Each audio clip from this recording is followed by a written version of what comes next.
በጎንደር ከተማ የሚገኘውን የፋሲል ቤተመንግስትን ግንብ በአስደናቂና በአስገራሚ ሁኔታ በመቅረጽ ከ100,000 ብር ውጭ አልሸጥም ያለው የቅርጻ ቅርጽ ባለሙያ።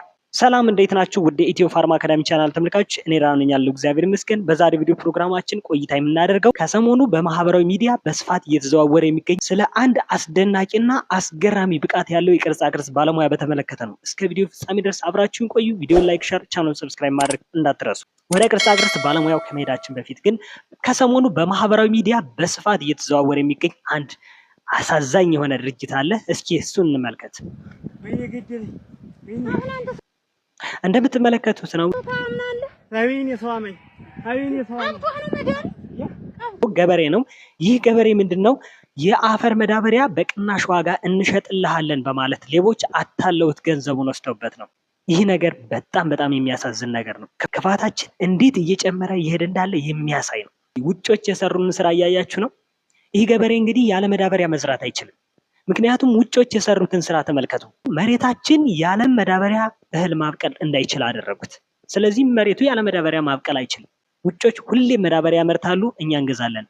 አያችሁት የውጮችን የክፋት ስራ። በሌላ በኩል የካንሰር በሽታ በከፍተኛ ሁኔታ በአሁኑ ወቅት እየጨመረ ይገኛል።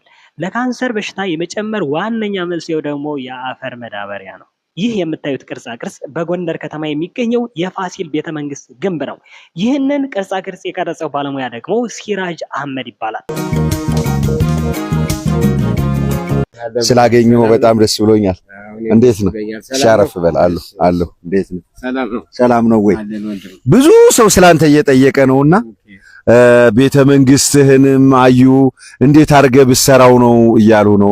ተወልዶ ያደገው በጎንደር ከተማ ቀበሌ 7 ቅዳሜ ገበያ ነው። የት አካባቢ ነው ተወልዶ ያደገው? እስኪ ራስህን ትንሽ አስተዋውቅ። አህመድ እባላለሁ። ተወልጄ ያደግኩት ቀበሌ 7 ቅዳሜ ገበያ ነው ጎንደር እና ፋሲል ግንብን እያየሁት ነው ያደግኩት እና በጣም ስለምወደው በቃ ልሰራው ብዙ አመት ማስበው ነበር። አሁን ጊዜው ደረሰና ታዲያ ሲራጅ አህመድ ይህንን የጎንደር ቤተመንግስትን ቅርጻ ቅርጽ በአስደናቂ ሁኔታ በመቅረጽ ከ100,000 ብር ውጭ አልሸጥም ይላል። ቅርጹ 100,000 ብር ዋጋ ወጦለታል። የፈጀበት አመት ከምናምን ነው የፈጀበት። እንደ ልጁ የሚቆጥረው ነው። ጎንደር ከተማ ሲራጅ አህመድ ይህንን የፋሲል ግንብ ቤተመንግስትን ለመቅረጽ ምን ያክል ጊዜ የፈጀበት ይመስላችኋል? እስኪ ከራሱ አንደበት እንስማ። ያው ጊዜ ወስዶብኛል። ሲራጅ አህመድ ይህንን የጎንደር ቤተመንግስትን አስመስሎ ለመቅረጽ ምንም እንኳን በመሃል ጋፕ ወይም ክፍተት ሰዓቶች ቢኖርም 1 አመት ከ6 ወር ያክል ፈጅቶበታል። ያው 6 ወር ትሰራለህ፣ ታቆማለህ፣ የሆነ ነገር ትገጣጥማለህ። እንደዛ ያልኩ አመት ከ6 ወር ምናምን ድረስ ፈጅቷል። ሲራጅ አህመድ እንዴት ነው ህይወቱን የሚመራው? እንዴት ነው የሚያስተዳድረው? አንተ ቋሚ ስራዬ ይሄ ነው። በቃ ማለት ካሉኝ ቅርሶች ከሀገሮች ቅርስ በቃ በዛ ነው የምተዳደረው። ዋሊያዎችንም እንደዚህ የምታያቸውን ነገር እሰራለሁ። ፋሲል ግንብም እሰራለሁ። የቤት ማስዋቦችን ስራዎችንም እሰራለሁ።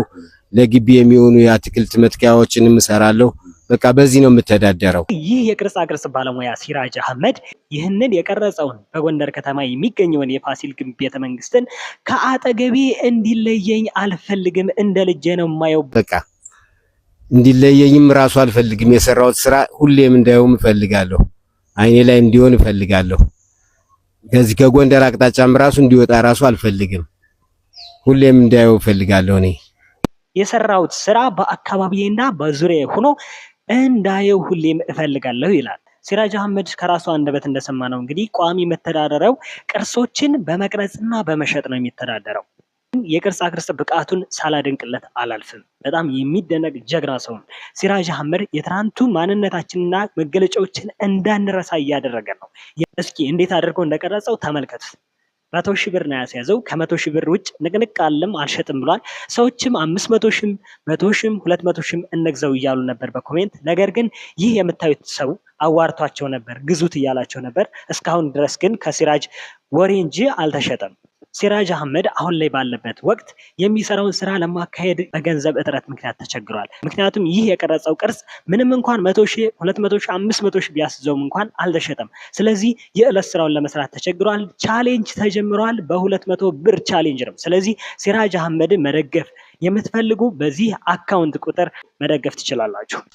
አካውንት ቁጥሬ 1144 20 4108 ሲራጅ አህመድ አደም